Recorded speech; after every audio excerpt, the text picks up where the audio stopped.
Hello everyone, due to the last Riftbound Test Your Knowledge video being well received, I decided to release a second episode in which I will compose a series of questions that show how certain cards interact with one another. I will have a bunch of questions that will guide you to the final solution, and in this video, the topics covered will be Deflect, Hidden, Reaction Window Timing, Playing Units, and Void Gate the Battlefield. And this all culminates to the final question of how can I potentially set up this turn to win by holding on my following turn. Let's get started by looking at our opponent's board state right here.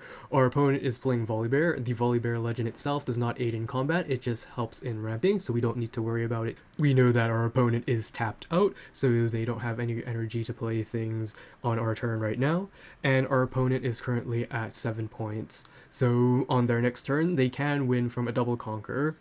Next, we can also see that they have no cards in their hand. Hence, we will now know that on our opponent's next turn, they will draw at least one card, and they will have 8 plus 2 additional runes to play cards, so a total of 10 energy.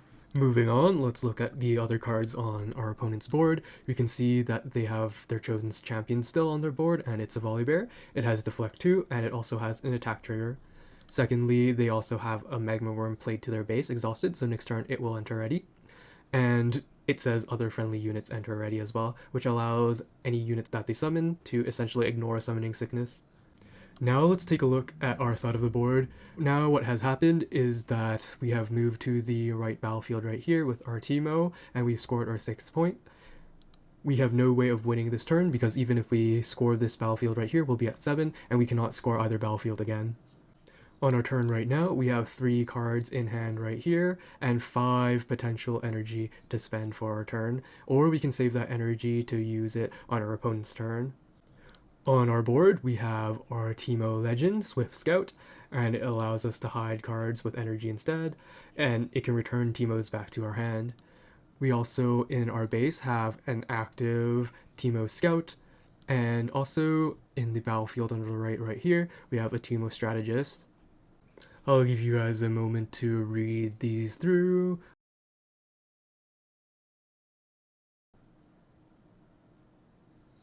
Now let's look at our cards that are present in our hand. We have a Sprite's Call spell that summons a unit.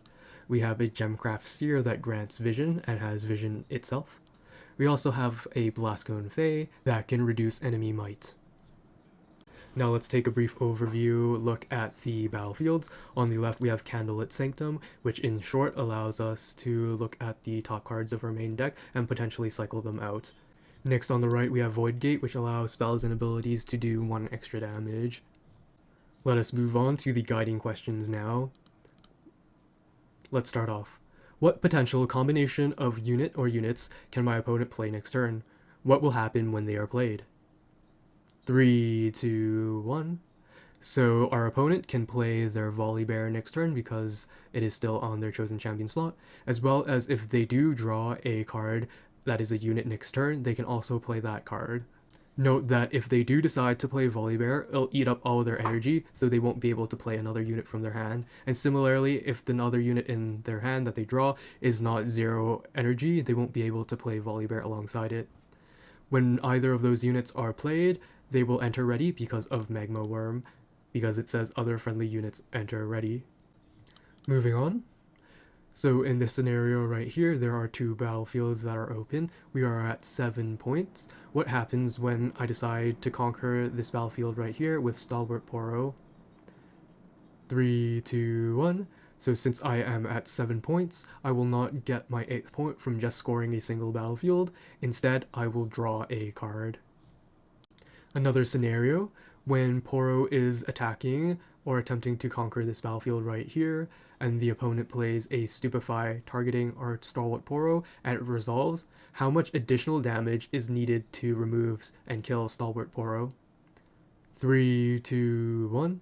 So the answer will be 1. Stupefy reduces Stalwart Poro's might by 1 from 2 to 1, and hence taking 1 additional damage will kill Stalwart Poro. Now let's look at the cards that we have access to. So first question is, which units can we recall back to our hand and how? 3, 2, 1. So we can recall either Teemos back to our hand by using Swift Scout's ability by paying 1 energy and exhausting Swift Scout. Note that this can only be used once per turn unless Teemo, for whatever reason, is re-readied. What are potential cards that we can hide? 3, 2, 1. So any hidden cards can have the potential to be hidden, and even the Teemos that are on the field can be recalled back with the Teemo Legend to hide back at a battlefield. So it could be Sprite's Call, Teemo Strategist, Teemo Scout, or Blascone Fae can all be hidden cards. Next question, can I hide cards at an open battlefield? An open battlefield means that neither Volibear or Teemo controls the battlefield, so they don't have units on it. 3, 2, 1. The answer is no, you cannot play hidden cards towards an open battlefield. You can only play hidden cards to a battlefield in which you control. Assuming that I control both battlefields, what is or are the maximum number of cards that we can hide? 3, 2, 1. The answer will be 2. We can hide a maximum of 1 card per battlefield, so if we control 2 battlefields, we can hide a total of 2 cards. What is the cost of hiding a card? 3, 2, 1. So normally the cost for hiding a card is a power of any color, so you can do that by recycling a rune or tapping a seal. However, in this case, it is special for Teemo because you can also pay just 1 energy just by tapping a rune to hide a card instead of paying its power cost. Now let's look at the cards that we have in our hand. First question, where can Gemcraft Seer, this one, potentially be played to? 3, 2, 1. So Gemcraft Seer can be played towards our base right here. It can also be played to the right battlefield right here because we have control over it, and this is called reinforcement. Secondly, if we do decide that we conquer this battlefield and we take control of this battlefield on the left right here, we can also play Gemcraft Seer there. What happens when I play Blascone Fae normally after playing Gemcraft Seer? So I already have a Gemcraft Seer on board. What happens when I play Blascone Fae? And what can Blascone Fae's ability target? 3, 2, 1. So when I play Blascone Fae normally, it will also gain the vision keyword because Gemcraft Seer is already present. Secondly, Blascone Fae can target any unit on the board with its ability, so it can target our own T-Bows, it can target the Gemcraft Seer that's being played, it can target Magma Worm. However, it cannot target things that are in our trash, so it cannot target this Traveling Merchant here or this Kiana right here, and it cannot target things in the Champion Zone that hasn't been played yet, such as the Volibear right here. If Blascone Fae is revealed from hidden on the leftmost battlefield right here, what can its ability target? Can Fae be hidden and revealed on the same turn? So what the question is asking is if Blascone Fae was revealed from hidden here, what can its ability target? 3, 2, 1. So cards revealed from hidden have the additional condition of targeting here, mentioning here. Hence, Blascone Fae can only target things that are present on the left battlefield. It cannot target things towards other people's bases or towards the other battlefield. Next, can Fae be hidden and revealed on the same turn? That is no. Cards that are hidden cannot be played on the same turn. What happens to my Sprite's Call token at the end of my turn? How about at the start of my opponent's turn? 3, 2, 1. Sprite's Call generates a token that has temporary, so it will disappear at the start of its controller's beginning phase. So at the end of my turn, it will not disappear. At the start of my opponent's turn, so Volibear's turn, it will also not disappear. It will only disappear at the start of my following turn. Next, we have this Nocturne card right here. So Nocturne can be played when he is revealed from the deck, aside from being drawn. In what ways can Nocturne be played from his effect that we've seen so far? 3, 2, 1. So all of these cards can contribute to Nocturne being able to be played from his effect rather than being played raw. So Vision allows us to look at the top card of our main deck, alongside any other friendly units that are played after Gemcraft Seer. Our Teemo Strategist, when revealed or when defending, he will look at the top 5 cards of the main deck, and if you successfully conquer Candlelit Sanctum, you will be able to look at the top 2 cards of our main deck. Next question, where can Nocturne be played to? 3, 2, 1. So Nocturne can be played to our base, as well as to any battlefield in which we control. Secondly, Nocturne has ganking. Can he move from battlefield to battlefield during a showdown? 3, 2, 1. So no. Standard movement is base speed, so it cannot occur during a showdown. Next, look at this image on the right here. Points out all the cards that can target or have abilities that target things. 3, 2, 1. So the solution is we have Volibear right here. It's when I attack is a targeted ability. Same with Teemo right here. You need to choose targets that may have potential damage being dealt to. Lastly, we also have Blasco and Faye. In order to reduce an enemy's might, you need to target that enemy. What is or are the maximum number of targets that each of these cards can choose? 3, 2, 1. Volibear's maximum is 5 because he can choose to split 1 damage 5 times. Teemo's maximum is also 5 because he can have a maximum of 5 damage being split to 5 different enemies. Blasco and Faye's maximum is 1 because it only targets 1 unit. Next question, which of these cards need to pay for the deflect cost? Deflect says opponents must pay a power of any color to choose me with a spell or an ability. 3, 2, 1. The answer is all of them. All of them are required to pay for a deflect cost when targeting something that has deflect on it. Let's continue. How many Mystic Poros can Volibear potentially kill at maximum? So Mystic Poro right here has 2 might. Don't mind its ability right now. 3, 2, 1. So the answer is 2. Volibear can deal a maximum of 5 damage, and that 5 is enough to kill 2 Mystic Poros, which have 4 might, with 1 damage excess. How about on Void Gate? So Void Gate says spells and abilities affecting units here deal 1 bonus damage. 3, 2, 1. On Void Gate, Volibear's ability is able to deal 6 damage, split amongst any number of enemy units, hence it can kill up to 3 Mystic Poros, so 6 divided by 2 is 3 Mystic Poros. Next question, for Teemo Strategist right here, what is the maximum amount of Mystic Poros that Teemo Strategist can kill? 3, 2, 1, so the answer again is 2. Teemo right here can deal a maximum of 5 damage, so it's enough to take down 2 Poros. Next question, how about on Void Gate? 3, 2, 1, so the answer will be 5. On Void Gate, each instance of Teemo's damage will be doubled, so 5 times 2 is 10 damage, to a maximum of 10 damage if all of the revealed cards are hidden cards, and hence it's able to take down 5 Mystic Poros.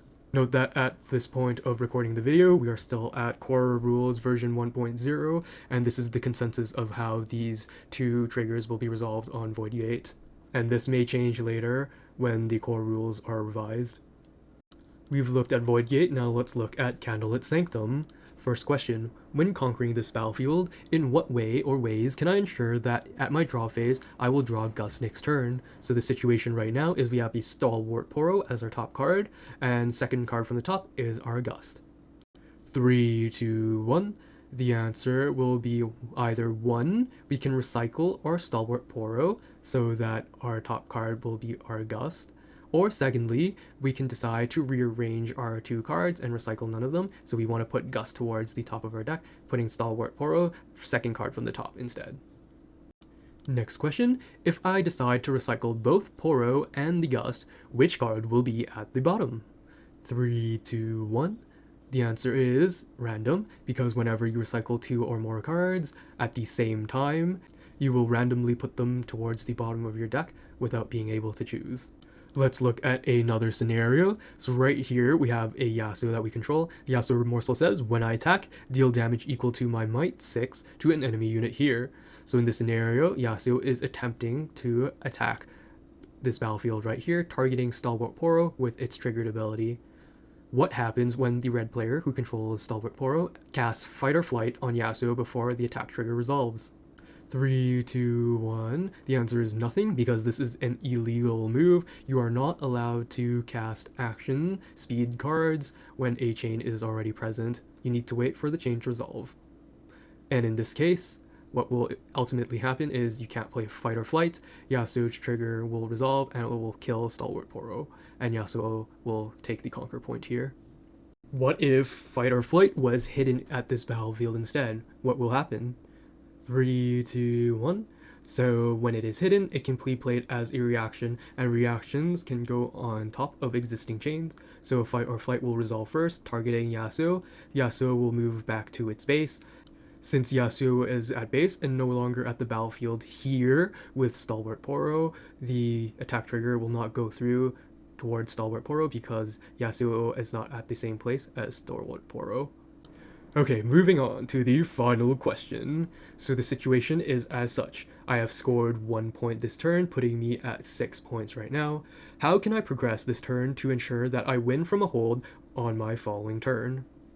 Some other things that we magically know is we also know the top 2 cards on our deck as well as on our opponent's deck. So the topmost card on Volley's deck is Seal of Rage, followed by Challenge. The top card on our deck is a Nocturne, followed by a Rebuke. In this scenario, assume that the Sprite's Call token that is generated does not have temporary. This is totally not because halfway through making this video, I realized that there was a loophole in my design. Anyhow, feel free to pause this video and think about it before you look at the solution that is following soon after. Okay, so I will walk through my sequence of actions in order to solve this puzzle, and explain later on why certain steps have to be performed at certain instances. If you do find another solution, feel free to put it in the comments down below and let me know what your solution is. Okay, so we know that the Volibear player has a seal followed by a challenge in their top 2 cards of their deck. So we know that they do not have another unit, so that the only unit they can play is their Volibear right here, which they will have enough because they'll jump to 10 energy next turn. In order to hold and win next turn, we ideally want to take control of both battlefields and try to hold at least one of them. If we stack all of our units in one battlefield, it is unlikely that we'll be able to win the fight against both a 8-might Magma Worm and a 9-might Volibear that also has an attack trigger. Since we're trying to hold at least one of the 2 battlefields, let's get a unit on the other battlefield. So first what I would do is move Teemo Scout onto this battlefield right there and conquer Candlelit Sanctum. Once we have conquered Candlelit Sanctum, we will get a point, and we are allowed to scry 2. So looking at 2, right here, we see a Nocturne and a Rebuke. We do not want to play the Nocturne right away right here, even though we can play him right now. Though inconsequential, we probably want Nocturne to be our second card from the top, because we do not want to draw him next turn if we are unable to hold our battlefield. Hence, we will send Rebuke to the top of our deck rather than Nocturne, like so. This will also help because we will draw a Rebuke next turn, which might help us if we are unable to hold. Next, we need to begin setting up our board. So what we need to do right here is tap 1 Mind Rune, use Teemo Swift Scout's ability to hide Blastcone Fae at the battlefield Void Gate right here. Afterwards, we will need to save our energy to use it on our opponent's turn rather than playing Gemcraft Seer. We will now pass our turn to the opponent. The opponent's turn sequence will probably look something like this. They will ready up, they will draw a seal as prophesized, they will tap 1, 2, 3, 4, 5, 6, 7, 8, 9, 10, recycle 1 to play a seal, tap seal, recycle 1 to play Volibear. Volibear enters ready because of Magma Worm, and then they'll tap their Volibear Relentless to channel 1 Rune Exhausted and ramp 1. Magma Worm will likely attack the battlefield on the right compared to Volibear because Volibear has more attacking power and has an attack trigger, so it can potentially deal with the hidden card right here with the Teemo right there. Magma Worm will combat against Teemo right here. Teemo has 1 might, Magma Worm has 8, Teemo will perish, and Magma Worm will win the fight. However, instead of getting the 8th point, instead the Volibear player will draw a card. However, the conquering effect of Candlelit Sanctum also occurs at the same time, so ideally the Volibear player will first look at the top 2 cards of their main deck prior to getting their draw from conquering this battlefield right here. The Volibear player will now scry 2 off the top of their deck. They see a challenge, they do see a Vi, maybe they want their Vi at the top right there, so that's what they will do. And then Magma Worm will get the Conqueror draw, so drawing 1 will yield a Vi. However, this is inconsequential because the Volibear player is tapped out of energy and can no longer play the Vi, even though it would be very useful in helping take out the battlefield on the left right here. The Volibear player now is going to send their Volibear into Void Gate and choose Teemo as the only target to use its attack trigger on. The defending Teemo now has 6 pending damage towards it, and in response to Volibear's attack trigger, Teemo's trigger when I defend will also trigger, and Teemo will target Volibear. However, Volibear has deflect 2, so Teemo needs to recycle 2 runes right here. In reaction, before Teemo's trigger resolves, we will tap 1, 2, 3 to float 3 energy to use for cards that will be played later. Now Teemo's ability will resolve prior to Volibear's ability, so let's resolve it. 1, 2, 3, 4, 5. There are no hidden cards right here, but there is a Nocturne, and we will decide to play it. So first, we will recycle all of our other cards. It is unfortunate that we do not deal any damage to the Volibear, but it is what it is sometimes. We will then recycle 1 rune to pay for our Nocturne, playing him at Void Gate. Volibear cannot retarget towards Nocturne, it's already chosen its target as Teemo, so now Volibear's attack trigger will resolve, killing Teemo. However, before the attack trigger resolves, we can add a reaction towards that by flipping over our Blast Cone Fey, targeting Volibear right here, giving it -2 might. And we will have to recycle an additional 2 runes to target Volibear right here. The Volibear will now be at 7 might from 9 might, and then the attack trigger will finally go through, killing Teemo Strategist, sending him to the trash. After Volibear's attack trigger has resolved, there is no longer a chain present, and we have the ability to play action spells to start a new chain. And using our 3 floated energy, we will play Sprite's Call onto this battlefield right here. Volibear is tapped out and is unable to respond, hence a token will spawn on this battlefield right here, and Sprite's Call will be sent to trash the spell itself. Now we have 3 plus 2 plus 4, which will be 9 might against the Volibear's now 7 might because of Blast Cone Fey, and we are able to kill the Volibear without too many casualties. So the trade will look something like this: Sprite's Call will die, Nocturne will die, and Volibear will die. And since Blast Cone Fey survived, during our next turn, we will hold and we will get to 8 points and win the game. Let's rewind the state to see why certain solutions will not work. If we played either Gemcraft Seer or Blast Cone Fey Raw, their power costs will cut into our runes right here, and we will not be able to target Volibear with Teemo and Blast Cone Fey while also getting a Nocturne out of our deck. If we decided to move our Teemo to get our 7th point, then let's do our scry stuff, and then hide him back by tapping Teemo, tapping 1 to return Teemo back to hand, and then hide him by tapping 1 to the other battlefield. We cannot hide Blast Cone Fey, which will not reduce the might of Volibear, and hence will eventually lose the trade right here. And additionally, Magma Worm will no longer have to take control of this battlefield right here, hence they can also just send Magma Worm alongside Volibear all towards Void Gate.